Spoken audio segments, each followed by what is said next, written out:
After that, my dad woke up. He's still hospitalized, though. Hearing my words, my mother-in-law seemed lost and held her head, saying she didn't understand. I then explained what happened afterward. On the day my dad was taken to the hospital, my father-in-law accompanied him. I was by my unconscious father's side, taking care of him all the time. Concerned about my father and me, my father-in-law visited us daily. And a few days later, when my dad finally woke up, both my father-in-law and I were overjoyed. We had plans to go out for drinks once he was discharged. But then, on our way back, I tried to speak calmly, but I was overwhelmed with emotion and couldn't continue. Bob took over for me. Dad was apparently taken to the same hospital as Catherine's father. Catherine saw him being brought in by ambulance by chance and let me know. I rushed there immediately, but it was already too late. Why did that happen? My mother-in-law, taken aback by our story, seemed lost for words. However, a visibly distressed Bob quickly changed his demeanor and spoke up. What were you doing all that time, Mom? I tried contacting you multiple times. I had no idea things had gotten this bad. My mother-in-law looked baffled by Bob's questioning. Seeing her like this, Bob's expression remained unchanged. We get it. No one expected this to happen. That's right, isn't it? We're all in the same boat, right? But as my mother-in-law tried to reason, Bob stared her down. Then tell me, why was your cell phone off?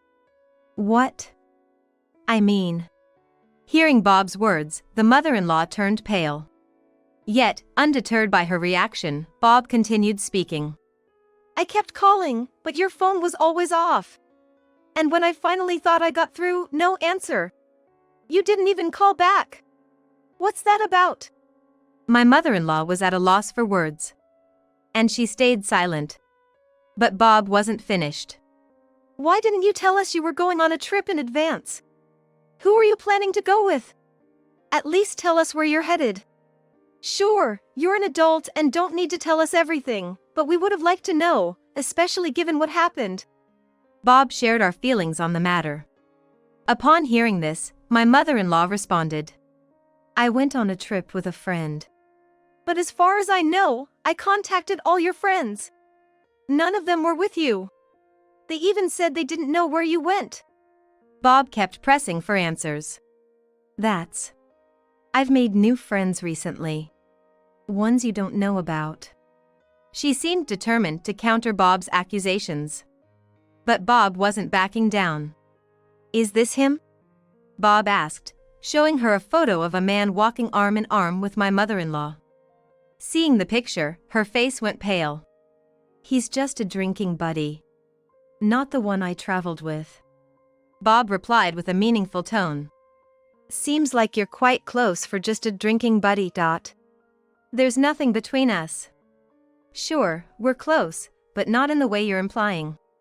Why the act? You think we don't know? Even my dad knew. Unable to hold back his frustration with his evasive mother, Bob finally raised his voice. Do you still deny anything with him, even after seeing this? Bob thrust another photo at her, showing the two of them entering a hotel. The sight made her shiver. Why do you have this? It seemed that my mother-in-law realized she couldn't deny it any longer and timidly asked. I found a diary when I was going through Dad's belongings. It was inside. Bob calmly began to explain. He told her about the diary and how it mentioned the person in the photograph. His dad had known for quite some time that his wife had been having an affair but never confronted her. In fact, the diary even mentioned that he felt he was the one to blame. Dad's diary didn't blame you or say a single bad thing about you. Bob said. I'm so sorry. I did go on a trip with him. I never thought it would lead to this. I'm truly sorry. She apologized with tears in her eyes after understanding the gravity of her actions. I'm sorry to both of you. Please forgive me. I won't ever see him again and I'll change my ways. The mother-in-law pleaded while crying. However, Bob replied firmly.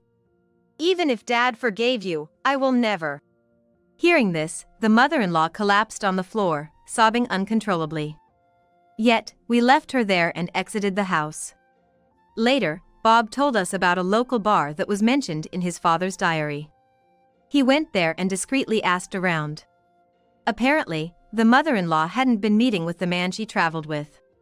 They had both been hiding the fact that they were married and decided to part ways without any arguments. However, neighbors and friends found out about her affair and the fact she skipped her husband's funeral for a romantic getaway. They shunned her, and this hurt led her to sell her house and move away. On my end, I still struggled to cope with my father-in-law's passing. But my spirits were lifted when my dad got discharged from the hospital. We reminisce about my father-in-law almost daily. I'm gonna go out for a drink soon. I had promised Bob's dad we'd have a drink together after he got better, so I'll bring his photo along. My dad said cheerfully. Please ensure you're fully healed before you go out. We don't want you sleeping just anywhere. Bob responded with concern. Nah, I'm fine. I'm not gonna sleep just anywhere with Bob's dad's photo. He chuckled, not taking my plea seriously. Yet, he looked genuinely happy. To be honest, I hadn't found much to smile about since my father-in-law passed away. But lately, I've found myself laughing a bit more. Probably due to these light-hearted conversations. There's another piece of joyous news too. I'm pregnant. And as I want my father-in-law to rest in peace, I aim to regain my happiness bit by bit. I can't remain sad forever, especially now that I have a child on the way.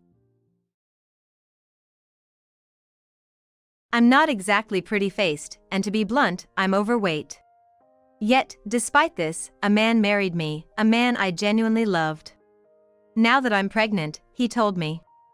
I hate poor people like you. I'm gonna divorce you, a fat and ugly woman like you. Raise the child in your belly on your own. I can't believe he said such hurtful things to me. I wonder how he could say that to me. My name is